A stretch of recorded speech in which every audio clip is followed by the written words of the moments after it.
trazendo para cá, aqui para os nossos 1808 de pontinho Czão. Última vez que eu vou colocar esse DC, agora a gente já conhece como a nossa era normal. Surge um inglês, então, chamado John Dalton. Ok? John Dalton, ele retoma, e aqui começa a tua primeira pegadinha dentro da prova, porque ele retoma a ideia de átomo. Dalton não cria átomo. Dalton não fala, ele não fundamenta isso. Isso já veio lá do Leucipo Demócrito. O que esse camarada faz é retomar a ideia de Leucipo Demócrito. Tem diferença, tudo bem? Então eu vou colocar aqui, inclusive isso, ó. Ele retoma a ideia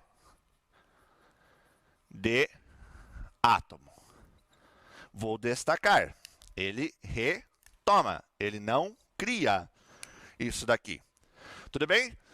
E o que ele se baseia? Então, ele tira alguns chamados postulados à época, certo? Vamos pensar assim, postulado é aquilo que é tido como verdade sem uma necessidade de pôr à prova. Ou seja, não tinha condição de provar isso na época, mas era bem aceito. Era uma teoria bem robusta, assim como foi a teoria do Aristóteles. Ele diz o seguinte, então vamos a alguns postulados dele. Ele diz que toda matéria é composta por átomos.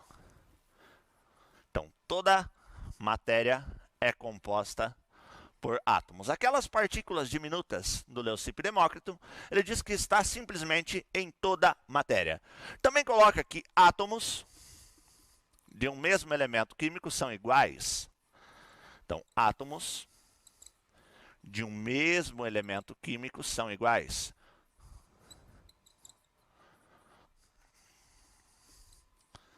Isso também é importante dentro da teoria dele, certo? Se átomos de um mesmo elemento químico são iguais, átomos de elementos diferentes são diferentes. Então, ele diz que átomos de elementos diferentes possuem massas diferentes. Então, vou colocar aqui, ó, resumido, que átomos diferentes possuem massas diferentes. Algo quase que bem autoexplicativo. Se os átomos são diferentes, ele está dizendo que somente aqueles que são iguais são de um mesmo elemento. Então, se eu tenho elementos diferentes, obrigatoriamente eles precisam ter massas diferentes, certo? Também diz que substâncias formadas por dois ou mais átomos têm sempre a mesma proporção. Então, substâncias formadas por dois ou mais átomos apresentam proporção constante. E eu já vou te mostrar o que ele quer dizer com isso. Dois ou mais átomos possuem proporção constante. Vou fazer uma perguntinha para ti, eu sei que você sabe a resposta. Qual é a fórmula da água? Essa é tranquilo. Fala, bom, a fórmula da água é H2O. O que ele está me dizendo com essa informação? Ele está me dizendo que a fórmula da água é H2O. Pronto, acabou. Não vai existir para você uma água com isso daqui, ó, H3O. Não, a proporção da molécula da água é sempre a mesma. Certo? Então, a combinação entre átomos de hidrogênio e oxigênio para formar água é H2O. Dois átomos de hidrogênio e um átomo de oxigênio, e não três. Então, é isso que ele está dizendo nesse postulado bonitinho aqui, que a proporção é sempre a mesma. Tudo bem? E, por fim, ele coloca que os átomos são indivisíveis. E aí começa a ficar legal. Então, os átomos são indivisíveis. Eles não podem ser criados, que também dentro do postulado dele, não podem ser criados nem destruídos.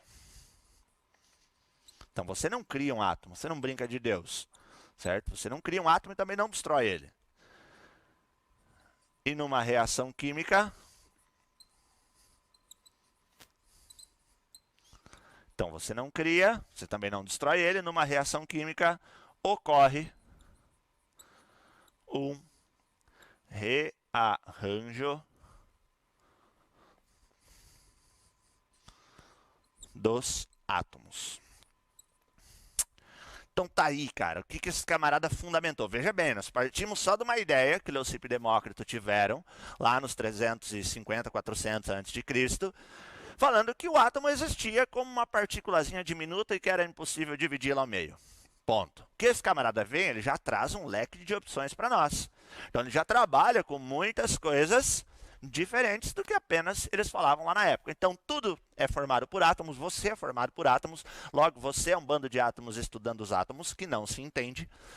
Átomos de um mesmo elemento químico são iguais.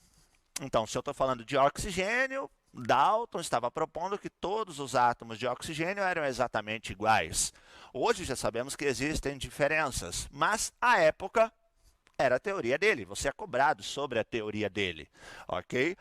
Átomos diferentes têm massas diferentes, substâncias formadas por dois ou mais têm a mesma proporção, então ele não admitia, na época ainda, as substâncias monoatômicas, como é o caso dos gases nobres que nós temos hoje, certo? A época não admitia, era pelo menos 2 átomos, aí ou mais, e não são criados nem destruídos em uma reação. E aí sim, aí com isso daqui, ele cria o chamado primeiro modelo atômico. E é aí que gera confusão na tua cabeça.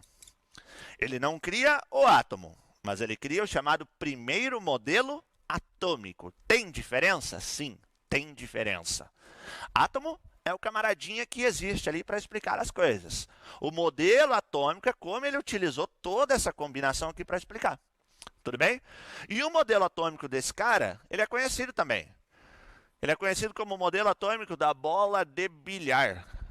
Bilhar é chique, certo? Nós conhecemos isso daqui mais como uma chamada bola de sinuca.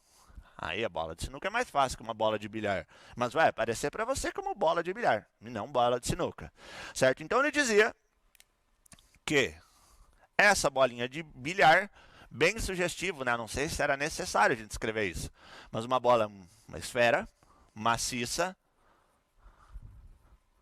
então é maciça, indivisível, já estava descrito na sua teoria,